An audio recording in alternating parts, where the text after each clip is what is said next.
Stop, Mum. Stop. That's the flowering. For the first 12 years of her life, Eve had been given government-funded support to deal with her disability. Physiotherapy, speech training, all the things that would help her as an adult. Her parents pay their taxes. That's what you expect in return. But at the stroke of a pen, a letter in the post, it's all gone. Now Mum and Dad have to find the money, even if they have no idea how. It's thousands a year in services and medical bills that we would have to fund. If Eve is going to keep progressing at the rate that she did If Eve is going to, in the first 12 years of her life. Exactly. Otherwise, it comes down to a case of, well, what can we afford, and do we prioritise Eve's needs or do we prioritise our bill payments? And that's the base question. And that's an awful place to be in as a parent. Just a decade ago, Ireland had such ambitions. Yet now, people routinely say they feel flattened, defeated by the experience of the banking crash and the bailout that followed. But the government would say the worst is over. 3 years on from the bailout, they insist Ireland is the first of the so-called peripherals, the poor countries in the Eurozone, to prove it has the fiscal discipline to stand on its own again. Well, I think the market ultimately gives the best assessment as to whether or not we are believed as a country. Just 2.5 years ago, the cost of borrowing 10-year Irish money was 15.5%. The cost of it at the moment is about 3.5%, lower than Italy, lower than Spain, lower than Portugal and Greece, obviously. And that's an example of the road we've travelled, that effectively our creditworthiness has been re-established by the international money markets. The government says austerity was necessary, but has it really worked? What exactly are the grounds for this new optimism when the country is in reality poorer rather than richer than it was when the crisis began? The journey that Ireland's been down during the last 5 years really tells a story of who's won and who's lost during the financial crisis.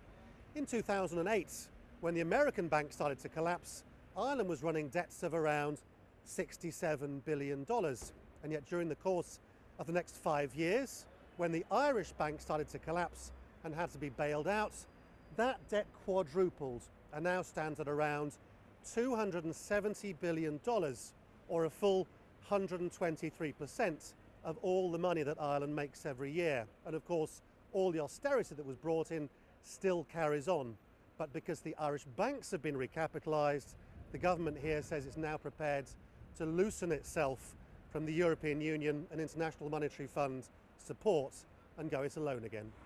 For months now, the men from the International Monetary Fund have been living on and off in this luxurious hotel. Every morning they've crossed the road to the Finance Ministry, looking at what they can cut from the budgets. The leaders of the union movement here stopped accepting invitations to meetings with the IMF and European Union. They say the bankers simply weren't listening. I'd say there are people who have been put in really to do a job essentially for the ECB and the EU, and I think they're people who are chosen not for their feelings or their concerns, you know, they're certainly not social democrats, let's put it that way. So they're put in to do a job, and the job essentially is just simply one tool is used, and that is the tool of fiscal consolidation. All the poverty the bank bailout created led to a particular crushing realisation for Ireland's young, that like generations before, 30% youth unemployment and low wages were causing many of the brightest to have to emigrate.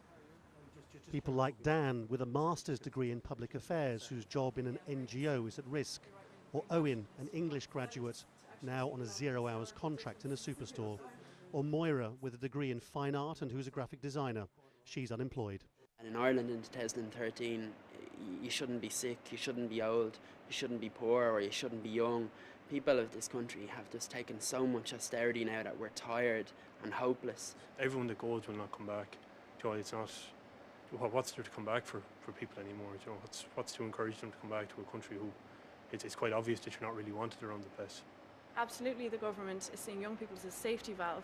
They can just get rid of us through emigration, but it is also true that not everyone can emigrate. It also costs money to emigrate, so a lot of young people will just be driven into poverty. So the financial recovery here, such as it is, begs the question of what kind of Eurozone Ireland has been so keen to support. The central bank here has been recapitalised. Ireland has plenty of international buyers happy to service its debts, yet apparently the money no longer exists to help a disabled 12-year-old girl. Lawrence Lee for Counting the Cost in Ireland.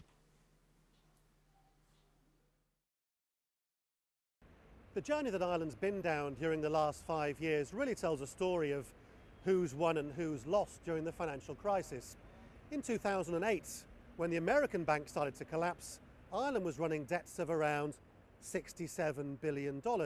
And yet during the course of the next 5 years, when the Irish bank started to collapse and had to be bailed out, that debt quadrupled and now stands at around $270 billion, or a full 123% of all the money that Ireland makes every year. And of course, all the austerity that was brought in still carries on.